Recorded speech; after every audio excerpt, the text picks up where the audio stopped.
Hello friends, Namaskar.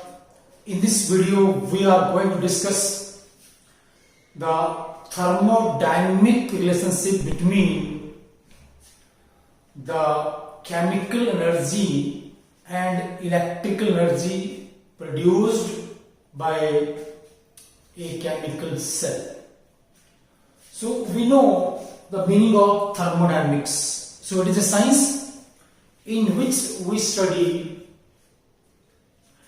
the change in energy during various chemical processes. So during maximum chemical processes, either energy is absorbed or released, and this energy released can be utilized for different purposes. And in electrochemistry or in chemical cell, what do? We change chemical energy into electrical energy, or electrochemical cell is a device which can convert chemical energy into electrical energy. So हमारे पास फिर क्या है कि thermodynamics में हम chemical energy कैसे दूसरी तरह की एनर्जीज में कन्वर्ट होती है वो स्टडी करते हैं, और इलेक्ट्रोकेमिस्ट्री में केमिकल एनर्जी कैसे इलेक्ट्रिकल एनर्जी में कन्वर्ट होती है वो देखते हैं।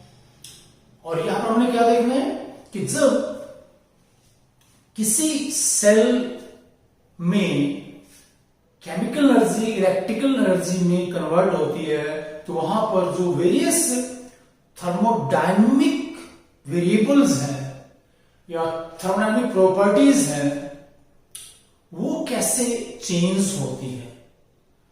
और हमारे पास फ्री एनर्जी एक बहुत ही इंपॉर्टेंट थर्मोडायनेमिक प्रॉपर्टी है या वेरिएबल है, जिसकी मदद से हम ये आसानी से प्रिडिक्ट कर सकते हैं कि कोई प्रोसेस होगा या नहीं होगा, या किसी प्रोसेस में कब इक्विलिब्रियम होगा, या कोई प्रोसेस कब फिजिबल नहीं होगा।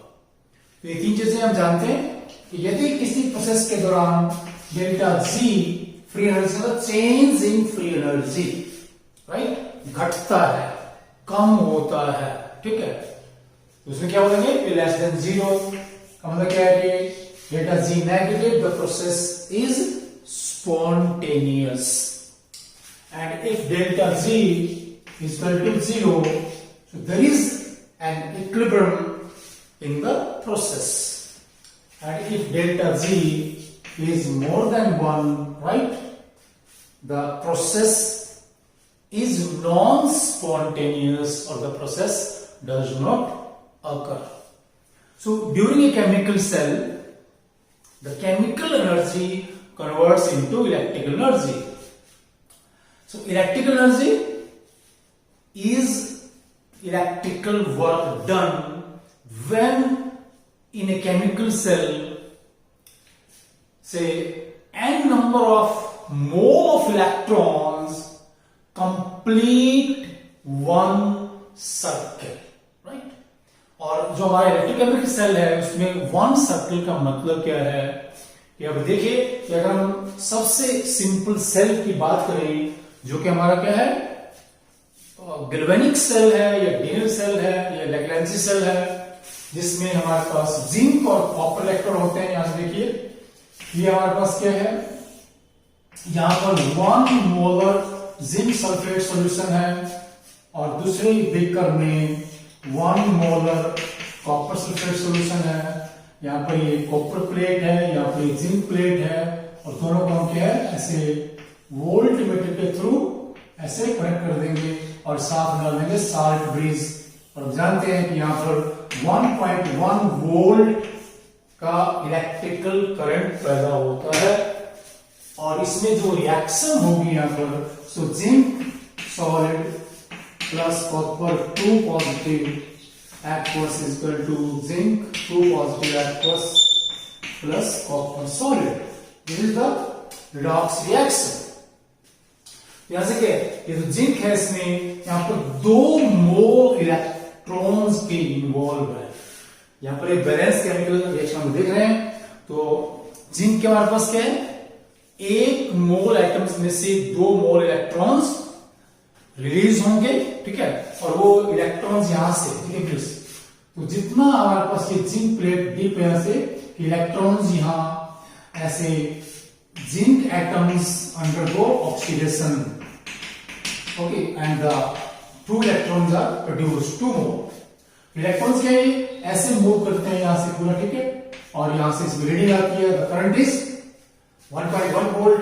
हमारे पास क्या पूरा, जब ये हमारे पास क्या है, एक पूरा सर्किट करेंगे या सर्कल पूरा होगा इलेक्ट्रॉन्स का, उस दौरान जो इलेक्ट्रिकल वर्क होगा that is equal to electrical energy produced, and this redox reaction can be reversible, right? So that is why here and the process, this reaction is very slow also, so the process is reversible and the work done is maximum. So W, the electrical work done is maximum and is equal to NF into E cell, right? And if we are considering the normal conditions, then this is E0 cell, okay. So NF is the charge present on n mole of electrons and F is known as Faraday's constant. तो हमारे पास क्या है, Faraday एक बहुत ही बड़े scientist हुए हैं जिन्होंने ये हमारे पास क्या है, चार्ज के ऊपर बहुत काम किया, इलेक्ट्रिसिटी के बारे में बहुत काम किया, और जो हमारे पास ये टर्म्स हैं कि इलेक्ट्रोड, एनोड, कैथोड, ये सभी क्या है, ये फैराडे ने इन चीजों को डिफाइन किया था। So these are the terms proposed by Faraday. So F is known as the 1 Faraday charge is equal to 96,500 coulomb, right? ये 1 मोल इलेक्ट्रॉन्स के ऊपर प्रेजेंट नेगेटिव चार्ज की वैल्यू है। हम जानते हैं कि हमारे पास जो 1 इलेक्ट्रॉन है उसके पास क्या है, 1 electron has 1.6 minus 19 coulomb charge, right. अब हमें क्या करना है कि 1 मोल का मतलब क्या हुआ कि 6.02 10 to the 23, ठीक है, इतने इलेक्ट्रॉन्स के ऊपर जो चार्ज आएगा वो क्या है, this is equal to 96,500 coulomb, and this much charge is known as 1F, means Faraday's constant. So 1F means the numerical value of negative charge present on 1 mole of electrons, 1 mole of electrons. यहां से जो हमारे पास देखिए ये क्या है, this is the electrical work done. तो हम कहें कि यहां से जो हमारे पास n मोल, अगर किसी भी रिएक्शन में n मोल इलेक्ट्रॉन्स पार्टिसिपेट करते हैं, यहां से हम तो पूरा ये सर्कल पूरा करेंगे तो उस दौरान जो भी काम होगा उसको क्या बोलते हैं, electrical work, and this electrical work is equal to the electrical energy produced by the cell, and this electrical energy produced by the cell is very important because this electrical energy can do work and the work done can be measured with the help of a very simple device जो हमने यहां पर ये दिखाया कि यहां पर हमारे पास क्या है, ये हमने डिवाइस अरेंज किया। यहां पर क्या इलेक्ट्रोकेमिकल सेल है, इसमें एक वेरिएबल रेजिस्टेंस है, यहां पर हमने एक मोटर लगाई है और मोटर के नीचे पर ये वेट है, राइट। यहां पर ये इलेक्ट्रिकल, इसमें हमारे पास की है, तो अगर हम की इंसर्ट करें और फिर हम क्या देखेंगे कि जब यहां से जो सेल है कि मान लें हमारे पास ये क्या करता है 1 वोल्ट, हम जानते हैं कि जो इलेक्ट्रिकल एनर्जी है इसे किससे मापते हैं, that is measured in volt. हम क्या कहेंगे यहां से ये 1.1 वोल्ट का करंट पैदा करेगा। अगर यहां से 1 वोल्ट हमारे पास करंट पैदा हो रहा है इस सेल से, तो यहां से ये मोटर चलेगी और ये मोटर इस वेट को लिफ्ट करेगी ऐसे, ठीक है। तो यहां से ये मोटर कितना वेट लिफ्ट करेगी, that is the numerical value of work done, and work done is in joule. So 1 joule of work can be done by 1, हमारे पास क्या है ये, इस coulomb of charge and 1 volt electricity, ठीक है। कि यदि हमारे पास वहां से क्या है, जो सेल है वो 1 वोल्ट का करंट पैदा करता है और उसमें हमारे पास जो चार्ज फ्लो होता है that is equal to 1 C 1 coulomb. इसको क्या बोलेंगे, the work done is 1 joule, the work done is equal to 1 joule, and the process is reversible, and according to thermodynamics, if the process is reversible, the maximum work done is equal to minus delta G is equal to W, the maximum, and in this case also the work done is maximum, which is equal to W electrical, right? So if we compare this equation 1 and equation 2, if we compare these two equations, so what we get? We get a very important relationship between, that is delta G naught if the temperature is 25 degrees C is equal to NFE0 cell. So this is a very important relationship between the standard free energy decrease during a cell reaction during a indirect redox reaction occurring in the cell under consideration, and NF is a constant है, this is the numerical value of charge flowing. N is the number of mole of electrons involving in the balance redox reaction of the cell which is spontaneous. F is a constant, मैंने बोला ये क्या है, and E0 cell is the value of volt of current produced, कि कितने volt का current वहां से सेल प्रोड्यूस करता है। इसके वेरी अगर हम क्या है, सेल जो हमारा है उसका हम E0 सेल मेजर कर लें, वहां से क्या हम उस सेल रिएक्शन के दौरान जो फ्री एनर्जी डिक्रीज हुई है उसकी न्यूमेरिकल वैल्यू कैलकुलेट कर सकते हैं, न्यूमेरिकल वैल्यू कैलकुलेट कर सकते हैं। And thermodynamically, we also know that this delta G naught is equal to minus RT ln K. Minus RT ln K. This is also a very important relationship. ये भी बहुत ही हमारे पास क्या important relationship है. This is the change in free energy during the cell reaction. क्योंकि हम क्या chemical cell की बात कर रहे हैं. R is the gas constant, T is the temperature at which cell is functioning, and T is 25 degrees C or 298 Kelvin. हमारे पास क्या T है, ये 298 Kelvin है, ln नेचुरल हो गया, K is the equilibrium constant. जैसे हमने भी ये बात की थी कि अगर हमारे पास की रिएक्शन है Z solid plus copper positive aqueous is equal to, there is an equilibrium, is zinc positive aqueous plus copper solid, and the K equilibrium constant is equal to Z positive aqueous into copper solid divided by zinc solid into copper 2 positive aqueous. तो किसी भी solid का जो active mass होता है वो 1 होता है ना, किसी प्योर सब्सटेंस का एक्टिव मास क्या 1 होता है, किसी प्योर लिक्विड का एक्टिव मास 1 होता है, या सॉलिड का एक्टिव मास भी 1 होता है। तो यहां से हमारे पास जिंक और कॉपर क्या है खत्म हो जाता है। So K in this case the K equivalent constant is equal to, that is zinc positive aqueous divided by copper positive aqueous. कि दोनों इलेक्ट्रोड्स में जो कैटायंस के सॉल्यूशन है, ये K उनकी मोलर कंसेंट्रेशन पे डिपेंड करता है, मोलर कंसेंट्रेशन पर डिपेंड करता है। तो ऐसा देख लीजिए कि delta G not is equal to minus RT ln, अगर यहां पर हम बात कर रहे हैं जिंक पॉजिटिव और दिस कॉपर पॉजिटिव ले लेंगे, यहां पर देखिए। सो the change in free energy during a chemical reaction depends on the molar concentration of two solutions present in the two electrodes. ठीक है, यहां से देखिए हमारे पास ये नेगेटिव साइन भी हमारे पास अगर इसको न्यूट्रल ले आते हैं क्या मतलब डिक्रीज इन फ्री एनर्जी। ठीक है, अगर ये हमारे पास जिंक की हमारे पास कंसेंट्रेशन ज्यादा है जिंक आयंस की, नेचुरली ये ऊपर ज्यादा है तो वैल्यू ज्यादा आएगी, राइट।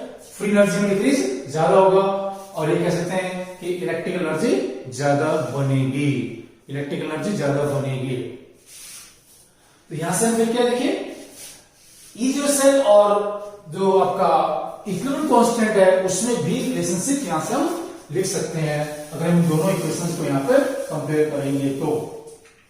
यहाँ पर हमारे पास अगर इसको हम 3 मान लें यहां पर, ये हमारे पास इक्वेशन 4 है, जैसे क्या बन जाता है आपका ये इक्विलिब्रियम, ये दोनों that is NF is your cell is equal to RT ln K, क्योंकि हमारे पास क्या है उसको नेगेटिव भी इधर कर लेते हैं यहाँ पर, ठीक है। तो यहाँ से ये क्या लगेगा फिर यहाँ से plus NF is your cell और यहाँ से NF को डिवाइड कर लेते हैं, यहाँ से NF को यहाँ ले आते हैं NF को। So is your cell is equal to RT और NF ln K, RT और NF ln K, RT और NF ln K, ये हमारे पास एक और रिलेशनशिप है, that is 5. So the relation 3, 4, 5 are very very important and these are used in so many numericals which are highly important from different exams point of view. ये तीनों हमारे पास अलग अलग रिलेशनशिप्स है कि यहां से क्या है, हमने क्या करना है किसी भी सेल का E0 सेल हम मेजर कर सकते हैं आसानी से, या इलेक्ट्रोकेमिकल सीरीज को यूज करके हम निकाल सकते हैं और वहां से हम डेल्टा जी नॉट निकाल सकते हैं और डेल्टा जी नॉट अगर पता है यहां से हम इक्विलिब्रियम कांस्टेंट निकाल सकते हैं कि अगर हमारे पास K पता है तो अगेन यहां से E0 सेल निकाल सकते हैं। तो ये क्या है, इस तरह से हमारे पास तीनों रिलेशंस एक दूसरे के ऊपर डिपेंड करते हैं। देखिए अब हमने इन तीनों को ट्रायंगल से यहां पर दिखाया हुआ है। तो E0 cell, right, standard cell voltage, and then we have the K, the equilibrium constant, and here the delta G naught means the decrease in standard free energy during a cell reaction.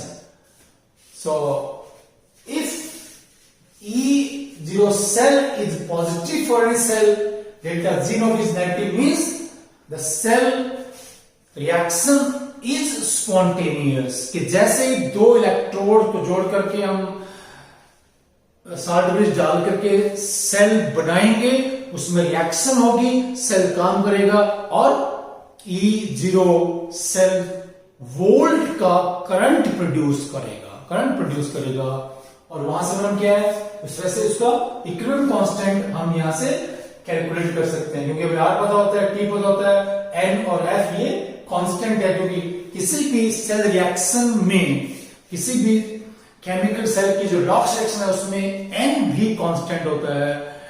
जो balance redox reaction में कितने electrons के मोल participate करते हैं N की वो value है। सो इस तरह से हम क्या, फिर अगर हमें यहां पर डेल्टा जी पता है तो दूसरा और क्या कर सकते हैं कि किसी भी सेल रिएक्शन के दौरान अगर हम वहां से एंथैल्पी चेंज भी निकाल लें तो delta G not is equal to delta H not minus T delta S not, ठीक है। एंथैल्पी चेंज हम किसी भी रिएक्शन का बड़े आराम से निकाल सकते हैं डेल्टा एच नॉट। यहां से हमने क्या है डेल्टा जी यहां से निकाल लिया, delta H not delta S not यहां से कैलकुलेट कर सकते हैं और डेल्टा एस एंट्रोपी चेंज भी निकाल सकते हैं। सो एंट्रोपी चेंज क्या होगा, ऐसे this delta S not is equal to इसके इधर लेंगे, ठीक है, और इसको ले जाते हैं delta H not minus delta जो और टी, फॉर्मूला हमारे पास है, यहां से हम कैलकुलेट कर सकते हैं। ये delta S not is equal to delta, हमने क्या किया ये पूरा इधर लाएंगे इसको इधर लेंगे, ठीक है, delta S not delta S not minus delta G not और टी। तो इस तरह से हम किसी भी सेल रिएक्शन के दौरान जो फ्री एनर्जी में डिक्रीज है या जो एंट्रोपी चेंज है वो कैलकुलेट कर सकते हैं. And such numericals are very very important. Please like, share and comment. Thanks. नमस्कार.